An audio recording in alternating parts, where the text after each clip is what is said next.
بالله من الشيطان الرجيم. بسم الله الرحمن الرحيم.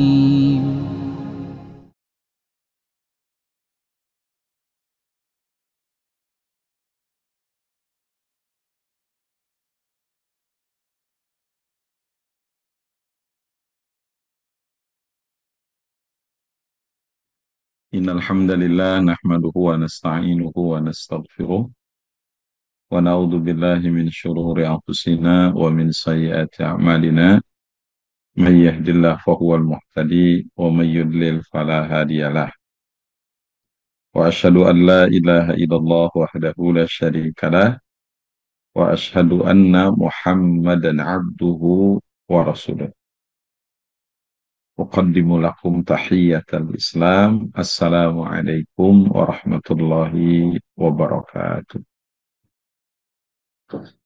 Eh, Ustadz Ersyad, para guru besar, para bapak, para ibu, khusus buat guru kita, Bapak Kiai Haji Dudin Mutakin. Insya Allah mudah-mudahan Allah memberi berkah buat kita semua. Para senior, Ustadz Hasyim Setia ya, ada. Dan yang lain-lain ini jamaah yang tidak bisa disebut satu persatu. Bapak Ibu sekalian, kita akan bicara tentang menapaki kesolehan. Kenapa kita bicara kesolehan ini tema yang sangat luar biasa ya, memiliki makna yang signifikan, tema yang memberikan support buat kita, mudah-mudahan kita jadi orang soleh. Dan mudah-mudahan tema ini asas kita untuk muhasabah, untuk introspeksi, bahwa memang kesolehan itu harus kita ciptakan untuk masa depan kita dan keturunan kita, bahkan masa depan bangsa kita ya. Izin ini share materi Kang Ersyad ya. Saya mohon maaf belum membuat PowerPoint, hanya berupa ini saja ya. Asyik kita bicara kesolehan ya, menapaki kesolehan. Di dalam Al-Quran, Bapak Ibu sekalian, salah satu ayat yang bicara tentang soleh, yaitu di dalam surat Al-A'raf, ayat 168. Ya, yang bawa Al-Quran, boleh dibuka atau dilihat di sini di layar. A'udzubillahi minasyaitonirrajim. Wa qatta'nahum fil ardi umaman. Kami membagi mereka di bumi ini umaman, menjadi umat-umat, menjadi beberapa golongan kalau di dalam tafsir Kemenag ya. Minhumus salihun, dari mereka itu ada orang-orang yang soleh, wa minhum duna dzalik, dan di antara mereka ada yang tidak soleh. Ya, jadi kita bisa memahami umat itu ada dua kelompok berarti ya. Ada umat yang soleh dan ada umat yang tidak soleh. Wa balawnahum bil hasanati was sayyiat, dan kami uji mereka bil hasanati was sayyiat, dengan berbagai kebaikan dan berbagai keburukan. Jadi ujian buat manusia itu ada yang hasanat, ada yang sayyiat. Di ayat yang lain disebutkan wa nabluukum bisyarri wal khair. Kami akan uji manusia dengan kebaikan dan keburukan. Jadi kalau ayat ini diungkapkan wa balawnahum bil hasanati was sayyiat, dan kami akan uji mereka manusia itu bil hasanat was sayyiat la'allahum yarji'un. La'allahum yarji'un, agar mereka kembali. Di Kemenang disebutkan kembali kepada kebenaran. Jadi Bapak Ibu sekalian, kita melihat secara umum di ayat ini, jadi manusia itu ada dua kelompok ya, ada dua klasifikasi, ada dua golongan. As-salihun minhumus salihun, ada yang soleh, wa minhum duna dzalik, ada yang tidak soleh. Jadi kalau kita melihat manusia ada yang soleh dan yang tidak soleh, ini memang sudah dicatat di dalam Al-Quran. Ya. Sudah ada dari sonohnya. Ya, kalau bahasa kitanya, sudah ada dari sonohnya. Yang soleh dan tidak soleh. Walaupun nanti kita lihat secara teks ini, kalau kita lihat di dalam tafsir Al-Lusi, Bapak Ibu sekalian, ya ini kita lihat komentar mufassir terhadap ayat ini. Wa qatta'nahum ay farraqna bani Israel aw sayyarnahum. Jadi kami pisahkan atau kami uh, bedakan di Bani Israel itu ya. Jadi Bani Israel itu dikelompok-kelompokkan. Jadi secara teks ayat ini bicara tentang Bani Israel. Jadi ayat ini bicara tentang Bani Israel. Nah, berarti mereka Bani Israel itu ada umat yang soleh dan ada umat yang tidak soleh.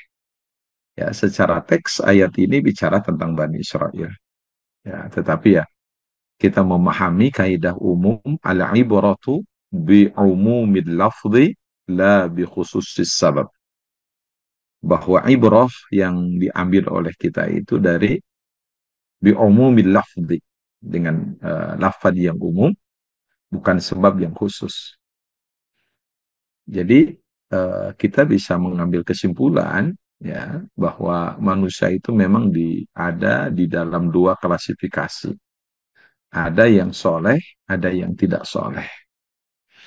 Ada yang melakukan ketaatan secara maksimal kepada Allah, ada yang melanggar aturan-aturan Allah. Ada yang khusyuk melakukan ibadah kepada Allah dan ada yang tidak khusyuk. Jadi dua kutub yang bertentangan. Kalau boleh lebih ekstrimnya, ada dua aliran yang bertentangan. Jadi manusia itu sunatullahnya seperti itu. Ada yang baik, ada yang buruk. Ada yang mengerti, ada yang tidak mengerti. Ada yang sadar, ada yang tidak sadar. Ada yang soleh, ada yang tidak soleh. Begitu Bapak Ibu sekalian. Ya. Nah, kalau kita lihat ya di dalam tafsir As-Sa'di, ternyata beliau ya Syekh As-Sa'di merespon ayat ini dengan komentar beliau. Beliau memberikan definisi terhadap orang soleh itu siapa, ya kan? Jadi yang saya garisbawahi minhumus solihun. Jadi ada kata minhumus solihun. Siapa orang-orang soleh itu adalah al-qaimun bihukukillah wa hukukil ibadi. Jadi orang soleh itu as-salihuna al-qaimun. Nah, di sini ya. Bihukukillah wa hukuki ibadihi. Jadi orang-orang yang soleh itu adalah orang-orang yang al-qaimun. Mereka menegakkan. Mereka komitmen, kita artikan begitu ya. Mereka senantiasa qaimun, melakukan melaksanakan bihukukillah, hak-hak Allah. Artinya kewajiban seorang hamba kepada Allah. Wa hukuki ibadihi, dan hak-hak manusia, ya, hamba yang lain. Jadi orang soleh itu kalau kita lihat di sini adalah orang yang punya dua dimensi. Dia memiliki kesolehan secara vertikal dan kesolehan secara horizontal. Mereka memiliki kesolehan langit dan kesolehan dunia, gitu ya. Jadi al-qaimuna bihukukillah wa hukuki ibadihi. Jadi eh, dua ranah ini ya dilakukan oleh orang soleh. Nah, itu kalau kalau kita melihat definisi solehnya di sini Bapak Ibu sekalian, ya. Jadi mereka itu al-qaimuna bihukukillah wa hukuki ibadihi. Jadi orang soleh itu adalah orang yang melaksanakan hak-hak Allah dengan baik, dan dia juga melaksanakan hak-hak hamba-hamba Allah yang lain. Gitu. Jadi memiliki komitmen ilahiyah dan memiliki komitmen insaniyah, gitu ya. Jadi ada komitmen ilahiyah dan komitmen insaniyah. Jadi mereka orang-orang yang al-qaimuna bihukukillah wa hukuka ibadihi. Begitu kalau kalau kita melihat di dalam tafsir As-Sa'di, gitu. Jadi betapa mereka orang-orang yang soleh itu adalah orang-orang yang mampu memiliki loyalitas kepada Allah dan loyalitas kepada nilai-nilai kemanusiaan. Nah, kalau wa minhum duna dzalik, nah ini ya. Kalau yang selain itu dunas shalah. Nah, disebutnya itu. Jadi mereka tidak memiliki konsep kemaslahatan, ya, shalah. Imma muqtasidun wa imma zalimuna li anfusihim. Ya, ini eh, kalau kita jadi termasuk yang tidak saleh kalau kalau muqtasid itu ya, kalau menurut komentar apa Sa'di, ya mereka yang apa muqtasidun ya, wa imma zalimuna li anfusihim. Jadi mereka muqtasid itu kalau kita lihat itu ya mereka tidak mampu melakukan usaha-usaha maksimal perbaikan, gitu ya. Wa imma zalimuna li anfusihim, atau mereka melakukan kezaliman terhadap diri mereka. Ya ini sangat luas sekali maknanya ya. Jadi kalau bahasa sederhananya abai, ya. Abai terhadap hak-hak Allah atau abai terhadap hak-hak insaniah. Jadi itu orang yang tidak soleh. Orang yang mengabaikan hak Allah dan mengabaikan hak insaniah. Yaitu Bapak Ibu sekalian. Jadi eh, jadi kita bisa melihat ya kriteria orang soleh dengan orang yang tidak soleh itu begitu. Ada hak-hak ilahiyah tidak dilakukan. Ya, kalau hak ilahiyah tidak dilakukan, apalagi hak-hak insaniyah. Eh, kalau kita lihat di dalam tafsir Al-Lusi, ya kembali coba kita. Minhumus salihun, ya Imam At-Tabari, Imam Al-Lusi mengutip Imam At-Tabari, siapa itu orang-orang yang soleh? Nah, di sini secara aplikatif udah ada ya. Man amana billahi ta'ala wa rasulihi. Nah, ini jelas. Orang yang beriman kepada Allah dan Rasulnya. Wa thabata ala dinih, dan ia isbat terhadap agamanya. Teguh ya. Ya. Memang walaupun secara khusus qabla ba'thi Isa alaihi salatu wassalam, sebelum diutusnya Isa. Ya, walaupun memang ini bicara tentang Bani Israel. Ya. Jadi orang soleh di zaman Bani Israel itu adalah orang-orang yang beriman kepada Allah dan Rasulnya. Mereka teguh kepada agamanya sebelum dibangkitkannya atau diutusnya Isa. Nah, ini dalam tafsir Aus. Jadi kita sudah menemukan secara apa namanya operasional gitu ya, secara praksis bahwa ternyata orang soleh itu adalah amana billahi wa rasulihi wa thabata ala dini. Nah, kita sudah menemukan itu. Orang soleh itu adalah orang yang beriman kepada Allah dan Rasulnya dan teguh dalam agamanya. Jadi ada komitmen keagamaan. Nah, gitu ya. Jadi tidak hanya pada dimensi apa namanya. Kalau kita lihat di sini kan semuanya dimensi spiritual ya. Jadi orang yang beriman kepada Allah, orang yang beriman kepada Rasul Allah dan dia teguh dalam agamanya. Sahabat. Jadi orang yang mampu melaksanakan nilai-nilai agama. Orang yang komitmen terhadap keimanan. Kita bisa menafsirkan itu ya Bapak Ibu sekalian. Jadi dia memiliki komitmen keimanan yang kuat, dia juga memiliki komitmen keagamaan. Gitu ya. Kalau kita melihatnya begitu, ada komitmen keimanan dan komitmen keagamaan. Jadi luar biasa ya. Kita disuguhkan dengan definisi yang beraneka ragam dari para ulama, Bapak Ibu sekalian. Ya, karena kata-kata soleh ini kan kata-kata yang melahirkan banyak interpretasi gitu, Bapak Ibu ya. Nah itu Bapak Ibu sekalian. Jadi komitmen keimanan, ya, eh, komitmen keagamaan. Nah kemudian eh, di dalam tafsir lain disebutkan as-salihun itu adalah, nah ini lebih lebih ini lagi ya. Apa itu? Alladzina hasunat a'maluhum wa akhlaquhum. Jadi orang-orang yang amal dan akhlaknya baik.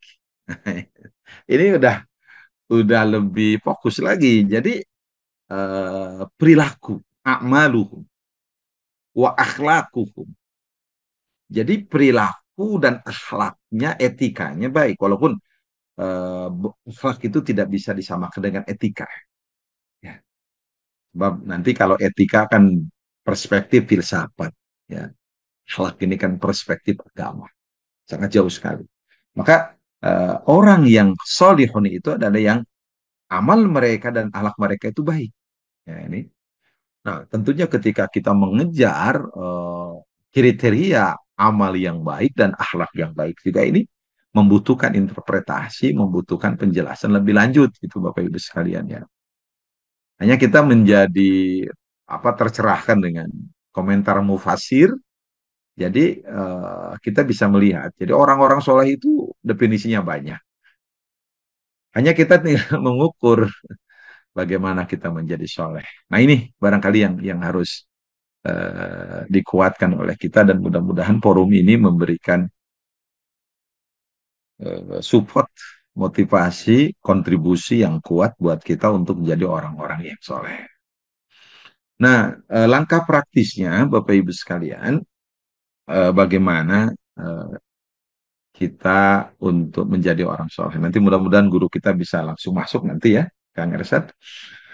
Eh, saya mencatat beberapa poin penting agar kita bisa menapaki kesolehan, ya, menjalani kesolehan.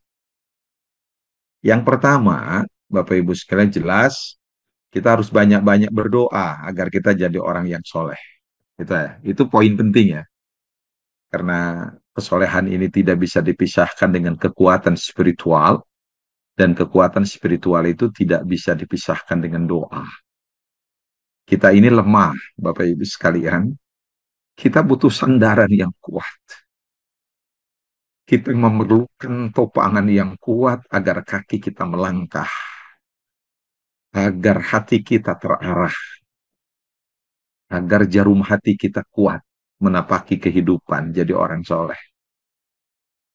Ya, kita berdoa seperti doanya Nabi Sulaiman dalam surat An-Naml ayat 18 dan 19.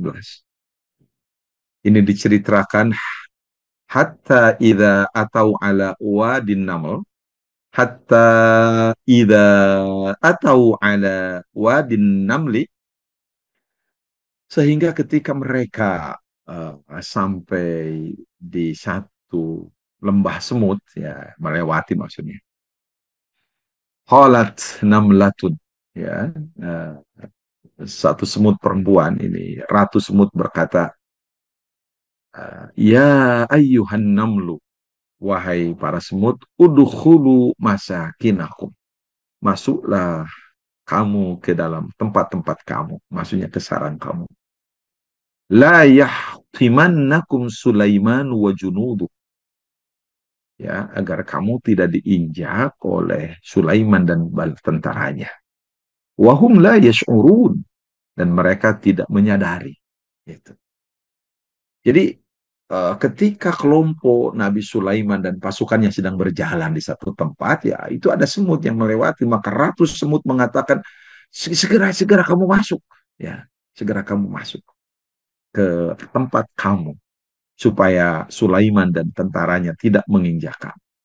Karena semut kecil ya bisa jadi la yash'urun, mereka tidak menyadari kalau mereka menginjak semut. Kita melihat Bapak Ibu sekalian di sini bahwa eh, semut tahu siapa orang soleh. Jadi binatang tahu kalau ada orang soleh. Ya, ini tafsiran kita Pak ya. Jadi binatang tahu kalau ada orang soleh ya lagi lewat. Fatabas samudhahikan min kauliha, dan Sulaiman tersenyum, ya, tabassum, ya, dhahikan itu tertawa. Jadi Nabi Sulaiman tersenyum dan tertawa min qauliha, dari perkataan senyum semut itu. Wah, ini luar biasa. Karena kita tahu Nabi Sulaiman itu seorang nabi yang memiliki makna, apa, memahami bahasa, berbagai macam bahasa ya, termasuk bahasa binatang. Nah, ketika Nabi Sulaiman tersenyum dan Nabi Sulaiman ya tersenyum ya, dhahikan itu tertawa ya. Fatabassama dhahikan, wajahnya manis ya, apa namanya, ya cerah, tabassum wajahnya. Kemudian beliau juga tertawa mendengarkan perkataan Ratu Semut itu. Waqala, dan Nabi Sulaiman berdoa. Nah, ini doa Nabi Sulaiman ketika memahami bahasa semut.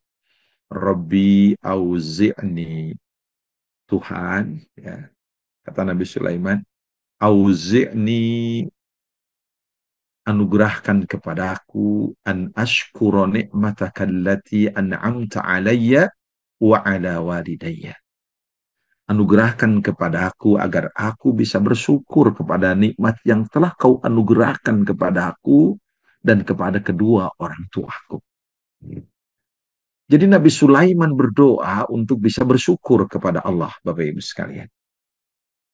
Jadi Nabi Sulaiman ini apa namanya, minta bisa bersyukur. Wa an a'mala shalihan tardhah. Dan Nabi Sulaiman memohon kepada Allah agar bisa beramal soleh secara maksimal. Ya. Wa an a'mala shalihan tardhah. Anugerahkan kepadaku ya Allah agar aku bisa beramal soleh. Nah ini. Jadi melakukan amal soleh kita tidak akan bisa, Bapak Ibu, tanpa doa kita kepada Allah. Ya. Kita ini lemah, tidak punya sandaran. Nah, ketika kita berdoa, wa an a'malu shalihan tardhah.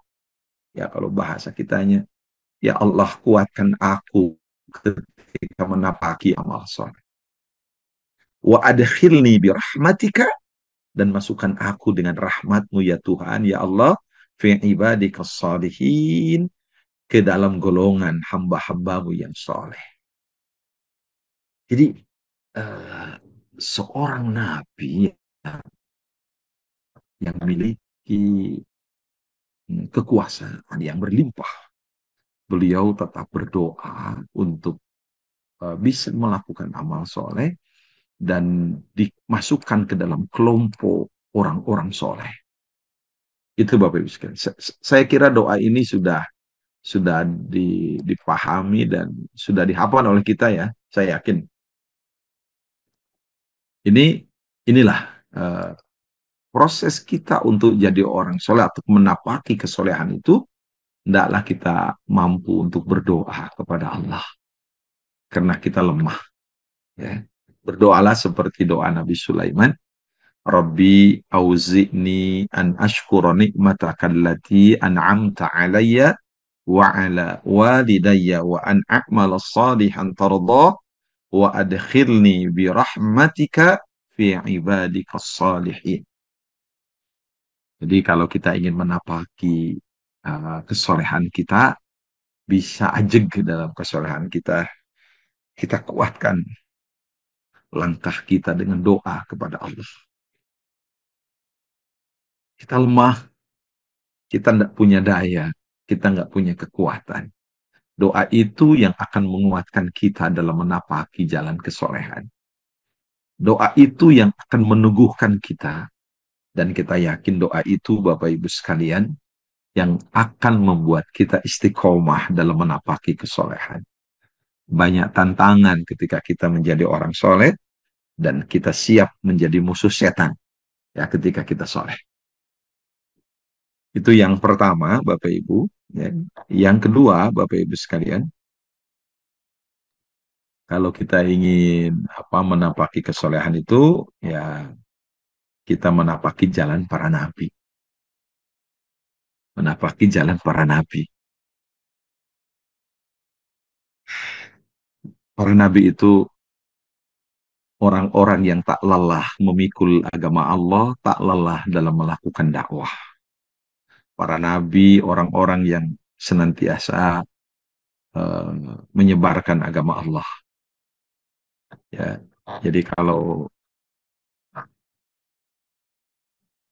kita ingin menjadi orang soleh, jangan harus kuat di jalan para nabi. Ya.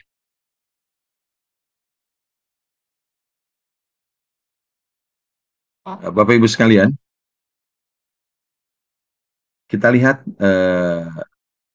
ayat Quran ya bahwa di dalam surat Al-Baqarah ayat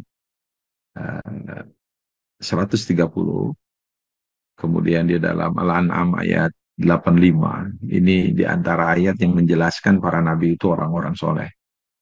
Wa may yarghabu an millati Ibrahim, siapa yang membenci agama Ibrahim, illa man safiha nafsah.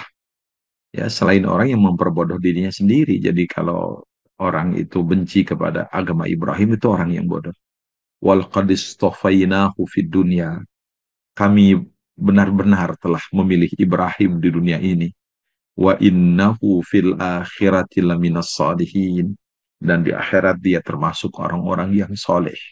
Minas salihin. Ya para nabi orang soleh itu. Atau di dalam surat Al-An'am ayat 85 ya.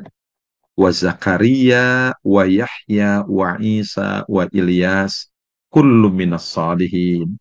Demikian juga Zakaria, Yahya, Isa dan Ilyas kullu minas salihin. Semuanya termasuk orang-orang yang soleh.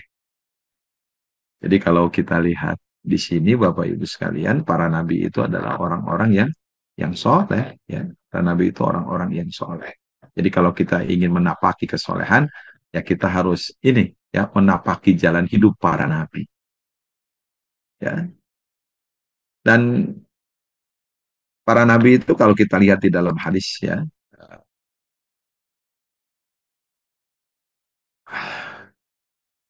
kalau kita lihat Bapak Ibu sekalian, ya, para nabi itu kan tidak mewariskan uh, tidak mewariskan ilmu harta ya. Innal ulama warathatul anbiya, dalam hadis ya, bahwa para ulama itu pewaris para nabi, wa innal anbiya alam yuwarrithu dinaran, dan para nabi itu tidak mewariskan dinar, innama warrathu ilma, para nabi itu mewariskan ilmu ya. Jadi kalau kita ingin menjadi orang soleh, sama-sama kita menapaki jalan nabi, jalan hidupnya para nabi. Bahasa yang sederhana, kita Muhammadkan diri kita. Kita mengikuti cara Rasulullah hidup. Di dalam tafsir As-Sa'di disebutkan, Bapak Ibu sekalian, Ya, kata-kata minas salihin, kullu minas salihin, ya, di surat Al-An'am ayat 85. Siapa itu? Solihnya bagaimana? Fi akhlaqihim wa amalihim wa ulumihim. Ya, mereka para nabi itu, ya, saleh apanya? Fi akhlaqihim, akhlak mereka. Wa a'malihim, perbuatan mereka. Wa ulumihim, dan ilmu mereka. Balhum sadatus salihin wa qadatuhum wa a'immatuhum. Ya, bahkan para nabi itu sadatus salihin, ya, pemimpin orang soleh, kaidnya orang soleh, dan imamnya orang soleh. Para nabi. Jadi kalau kita soleh, kita akan bersama dengan para nabi.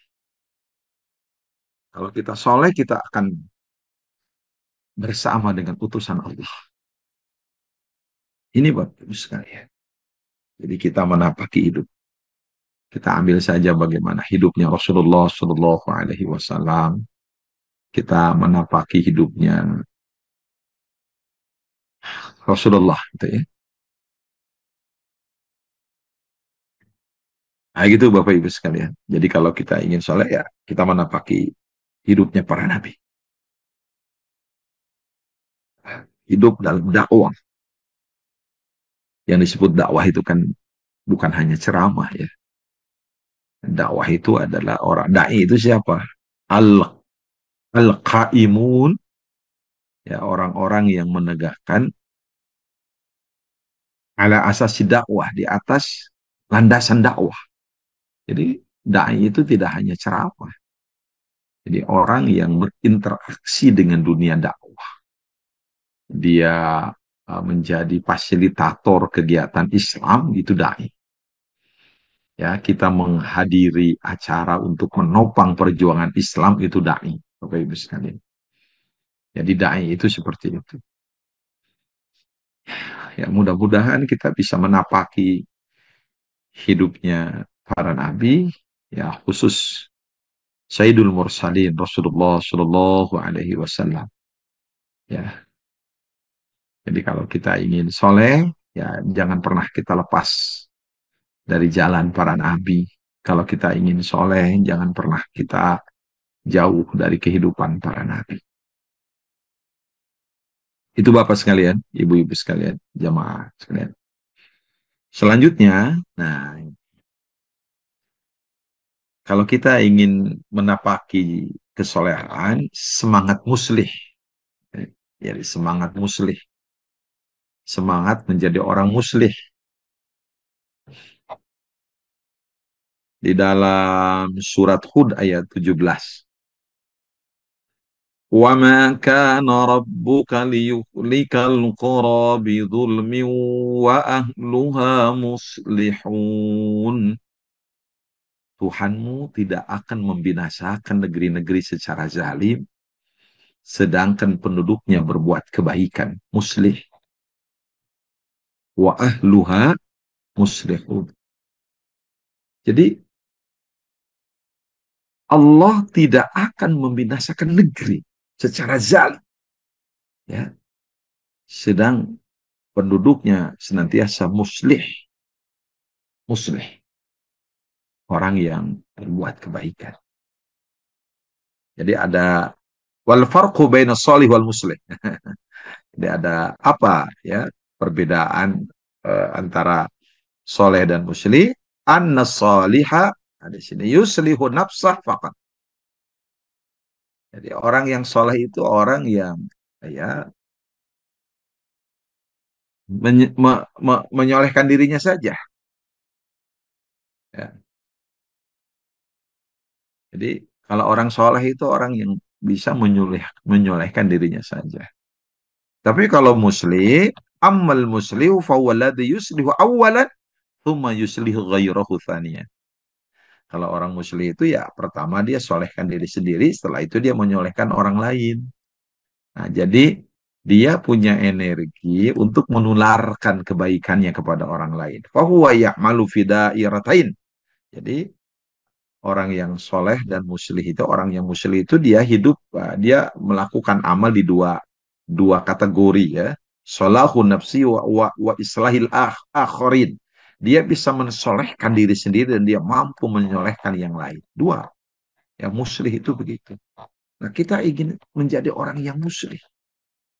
Semangat menjadi muslih ini nanti akan menjadi dorongan kita menjadi orang soleh. Ya.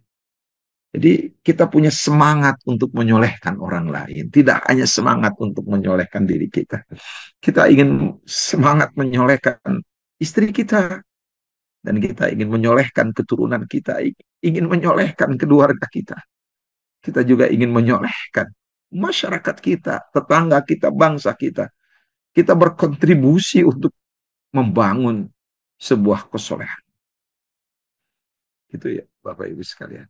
Jadi kalau kita ingin menapaki kesolehan, ya kita punya semangat muslih. Bukan hanya soleh, kita tingkatkan menjadi muslih. Jadi kalau dalam bahasa yang sederhana ini, kita mampu untuk mengajak orang. Kita mampu untuk memberikan warna kepada orang. Ya. Warna Islam. Warna ilahiyah. Kita ingin berkontribusi untuk kebaikan umat. Apapun yang kita lakukan. Pahalanya sangat luar biasa. Man dalla ala khairin falahu mithlu ajri fa'ilih. Siapa yang menunjukkan pada satu kebaikan, maka orang itu akan mendapatkan pahala seperti orang yang mengerjakannya. Bahkan kalau kita lihat Bapak Ibu sekalian ya,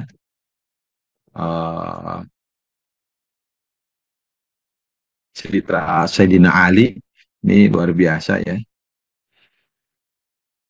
Kalau kita lihat Sayyidina Ali bin Abi Thalib ketika beliau diberikan bendera oleh Rasulullah Shallallahu Alaihi Wasallam ketika perang Khaybar ya. Jadi satu peperangan ya di dalam hadis itu. Jadi Rasulullah Shallallahu Alaihi Wasallam ingin memberikan bendera ya kepada bendera maksudnya ini apa panglima gitu ya di kalau tidak salah itu ya Khaybar ya perang Khaybar. Jadi anna Rasulullah sallallahu alaihi wasallam qala yauma Khaybar ya. Rasulullah sallallahu alaihi wasallam berkata pada hari Khaybar ya. Jadi bagaimana Rasulullah sallallahu alaihi wasallam berbicara pada perang Khaybar. Nah, salah satu pembicaraan Rasul pada perang Khaybar ini, Bapak Ibu sekalian, Rasulullah mengatakan ini, ya, la u'tiyanna rayata rajulan, ya, sungguh aku akan memberikan bendera ini kepada seseorang, yaftahullahu ala yadaihi, Allah akan memberi kemenangan ya lewat tangan orang ini. Nah, ketika Rasulullah mengatakan begitu, ya, kemudian Rasulullah Shallallahu Alaihi Wasallam apa namanya, ya Rasulullah ingin memberi bendera itu dan Rasulullah berjanji, Rasul dalam sabdanya mengatakan bahwa Allah akan membuat kemenangan lewat tangannya. Gitu. Bahkan disebutkan yuhibbullah wa rasulah dalam hadisnya. Orang itu sangat mencintai Allah dan mencintai Rasulnya. Wa yuhibbuhullahu wa rasuluhu. Dan Allah serta Rasulnya mencintai dia.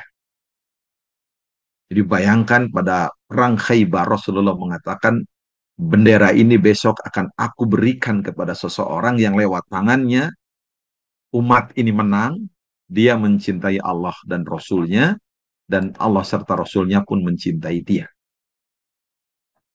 Fabatan nasu yadukuna laylatahum ayyuhum yuqtaha. Dan manusia, para sahabat, pasukan tertidur dan mereka berharap siapa kira-kira yang akan bertanya-tanya siapa yang akan diberi bendera itu, ya. Falamma asbahan nasu ghadau ala Rasulillah SAW kulluhum yarju ayyuqtaha. Semua ketika pagi-paginya para sahabat menghadap kepada Rasulullah dan semua mereka berharap diberi bendera itu, ya. Semua sahabat berharap diberi bendera itu.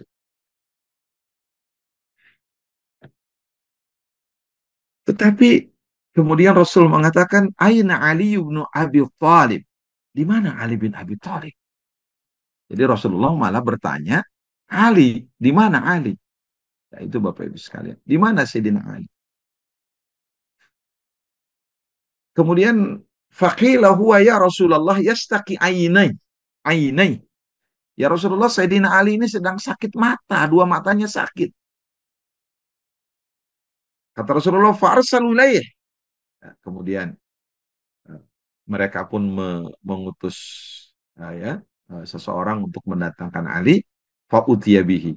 Kemudian Ali dihadapkan kepada Rasulullah, fabasaqa Rasulullah SAW fi ainihi wa da'alahu. Kemudian Rasulullah meludah ya untuk kedua mata Ali itu dan Rasulullah berdoa. Fabarra'a, kemudian sembuh, hatta ka'allam yakun bihi waja'un.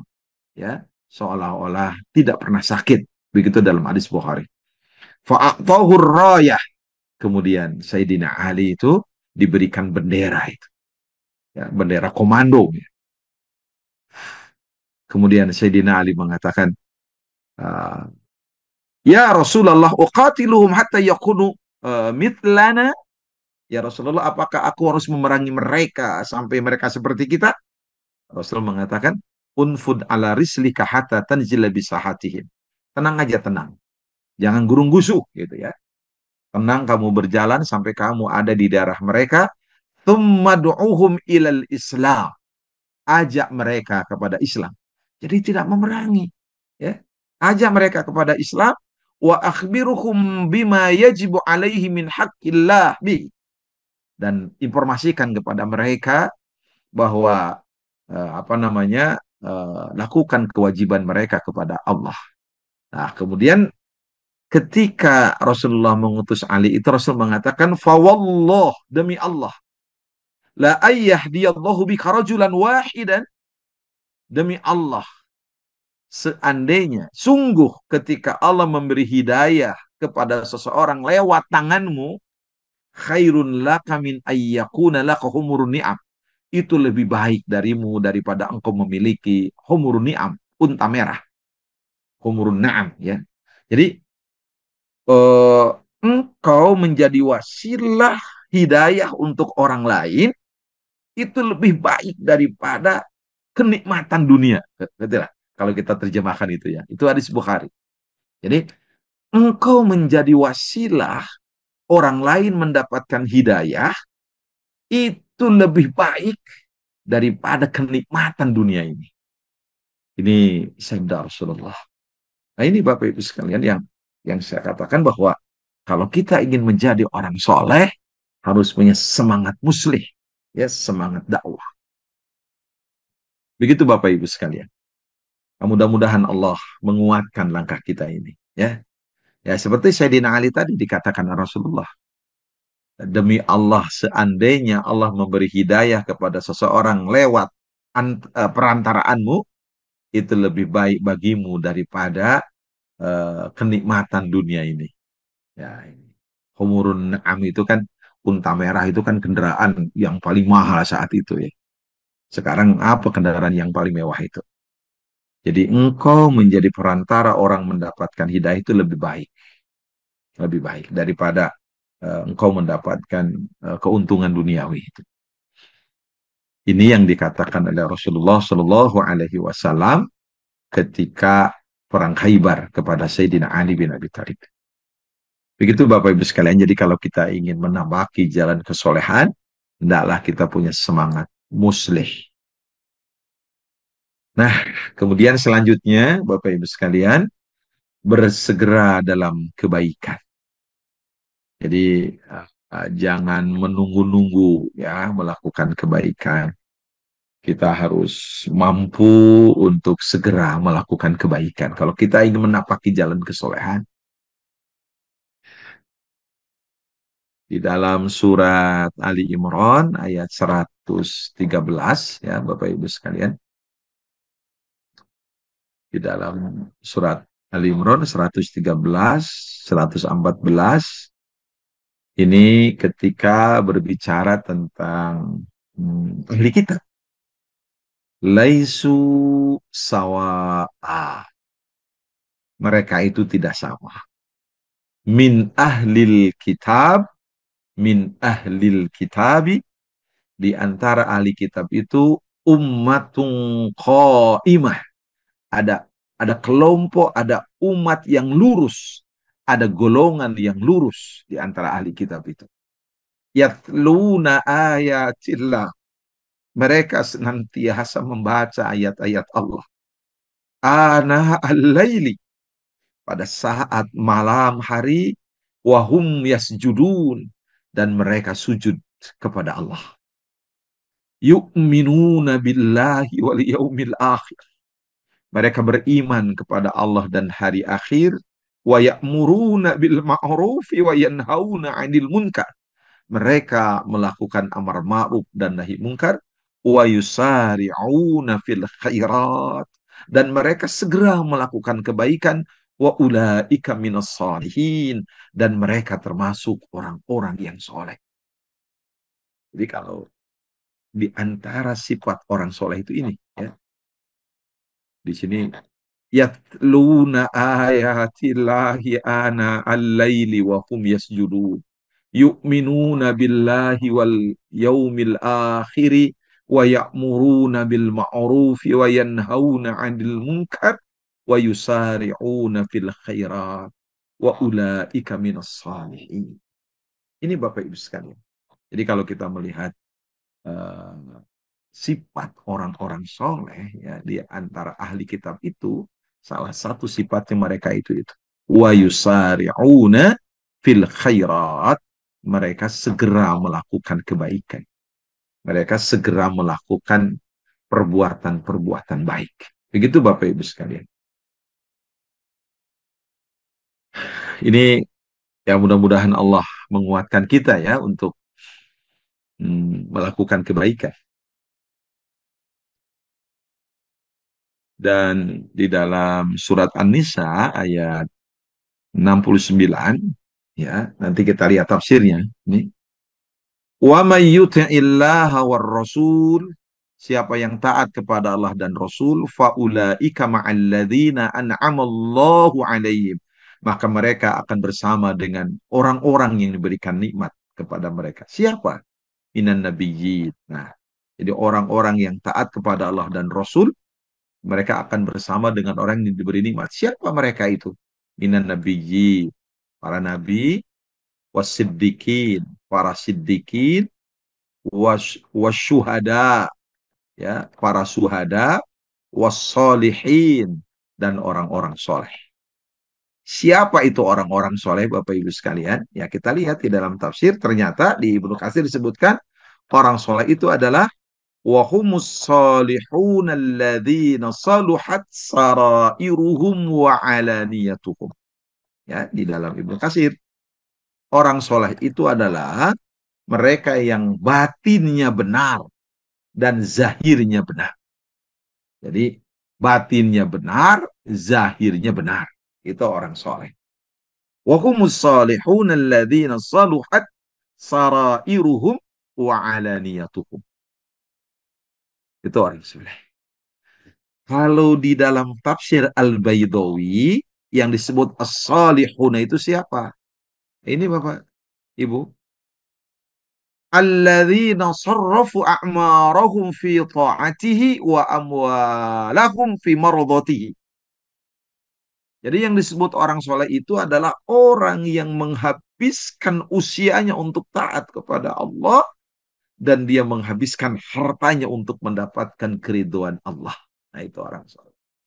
Jadi usianya dihabiskan untuk taat kepada Allah dan hartanya dihabiskan untuk mencari ridho Allah Subhanahu wa taala. Itu Bapak Ibu sekalian ya. Jadi ini ini luar biasa ini ya komentar para ulama tafsir itu. Jadi kalau kita lihat nanti orang-orang yang taat kepada Allah dan Rasul ya akan bersama dengan para nabi, bersama dengan apa orang yang mencintai kebenaran, orang-orang yang mati syahid dan orang soleh. Nah, orang soleh itu ditafsirkan ini, ya. Kalau Ibnu Katsir menafsirkan orang soleh itu orang yang batin dan zahirnya itu apa benar. Kalau Baydawi mengatakan orang soleh itu adalah orang yang usianya habis untuk taat kepada Allah dan hartanya habis untuk mendapatkan ridho Allah. Wallahu a'lam bishawab. Satu lagi Bapak Ibu sekalian, ya. 1 jam kurang lebih ini. Dan terakhir, kalau kita ingin menapaki kesalehan, semangat menjadi orang tua yang soleh. Semangat menjadi orang tua yang soleh. Kita mentadaburi surat Al-Kahfi ayat 82. Masih ingat Bapak Ibu? Kisah Nabi Musa dengan Nabi Khidir ya. Ketika Nabi Khidir merobohkan apa ini? Merobohkan bangunan, merobohkan tembok. Wa ammal jidar, dan adapun tembok dinding, fakana ligulamaini yatimaini fil Madinah. Itu milik 2 anak yatim di kota itu. Wa kana tahtahu kanzul lahuma, ya, di bawah dinding itu ya ada harta, ada apa namanya harta ya. Wakana abuhuma solihah, dan bapak mereka berdua adalah orang soleh. Ini Bapak Ibu. Jadi kenapa Nabi Khidir meruntuhkan tembok? Karena di bawahnya itu ada harta untuk anak yatim dan bapak mereka itu adalah orang soleh. Jadi kalau kita ingin menapaki kesolehan, jadilah orang tua yang soleh. Ya, jadi orang tua yang soleh, Bapak Ibu sekalian. Kenapa kita menjadi orang tua yang soleh? Nah ini, di dalam tafsir Ibnu Katsir, saya ingin mengakhiri ceramah ini dengan ini ya, dengan tafsir Ibnu Katsir. Ini komentar Ibnu Katsir. Wa kana abuhuma shalihan, dan bapak mereka ya orang soleh. Bapak anak yatim itu orang soleh. Ya, di dalam tafsir Ibnu Katsir disebutkan fihi dalilun ala anna ar-rajula salih yahfadhu fi dzurriyyatihi. Nah, ini ya, di ayat ini menjadi dalil bahwa laki-laki yang soleh itu bisa menjaga ya, fi dzurriyyatihi, keturunannya. Jadi keturunannya itu akan dijaga kalau kita soleh. Jadi kalau kita jadi orang tua soleh, Bapak Ibu sekalian, keturunan kita akan dijaga. Begitu. Ya. Jadi kenapa keturunan kita tidak dijaga Allah? Jangan-jangan kita tidak soleh. Orang tua. Kita jadi orang tua yang tidak soleh. Bahkan watasmulu barakatu ibadatihi lahum fid dunya wal akhirah. Dan ini mencakup berkah ibadah orang tua bagi mereka di dunia dan akhirat. Bayangkan. Jadi ibadah yang kita lakukan sebagai bentuk kesolehan kita ini akan memberikan dampak positif buat anak-anak kita fid dunya wal akhirah, di dunia dan akhirat. Ini dalam tafsir Ibnu Katsir ya pengertiannya ini. Bahkan bisyafaatihi fihim, dengan syafaat orang tua yang soleh itu fihim, pada mereka. Ya, ini dalam tafsir Ibnu Katsir. Jadi orang tua soleh juga memberikan syafaat kepada anak itu, Bapak Ibu sekalian. Bukan waraf'i darajatihim ila ala darajatin fil jannah litaqar ainuhu bihim. Bahkan orang tua yang soleh itu bisa mengangkat derajat anak itu di surga. Kata Ibnu Katsir, kama jaa fil Qur'an wa waradatis sunnah bihi. Nah, ini sudah dijelaskan dalam Quran dan Sunnah. Itu kata Ibnu Katsir. Ya, kita tinggal mencarinya. Jadi kesolehan kita itu berdampak kepada anak kita. Dan ternyata di dalam komentar Sa'id Ibn Jubair dari Abdullah bin Abbas, Bapak Ibu sekalian, hufidha bisalahi abihima. Jadi mereka berdua anak yatim itu dijaga karena kesolehan bapak mereka. Gitu.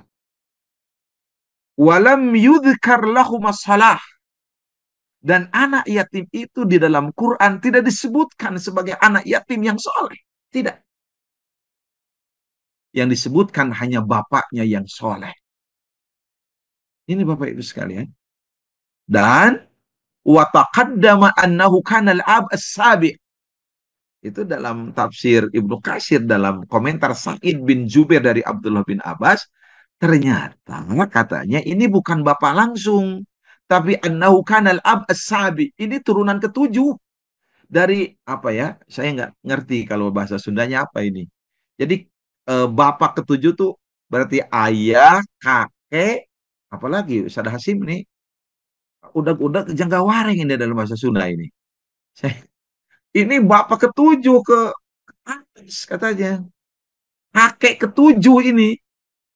Bukan bapak langsung. Itu dalam penelusuran Sa'id bin Jubair dari Abdullah bin Abbas. Dalam tafsir Ibnu Katsir. Ini. Jadi ternyata Bapak Ibu sekalian, kesolehan yang dilakukan oleh seorang ayah atau kakek itu berdampak kepada keturunan. Dan itu bisa menjaga keturunan kita. Itu. Ya.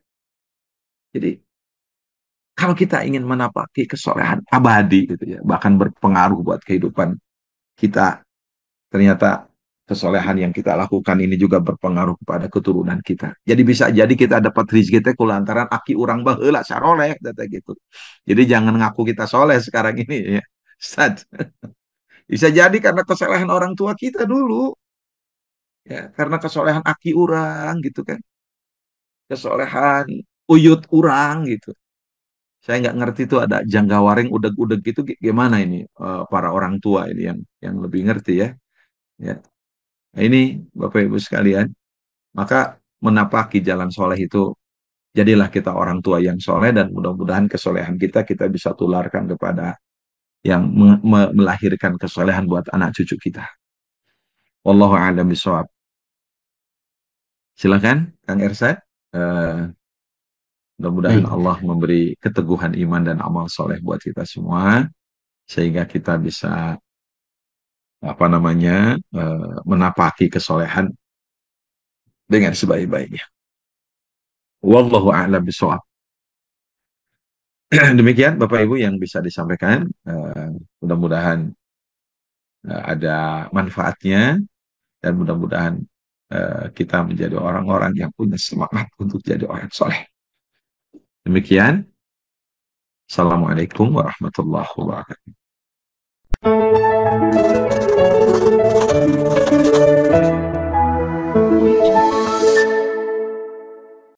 أعوذ بالله من الشيطان الرجيم بسم الله الرحمن الرحيم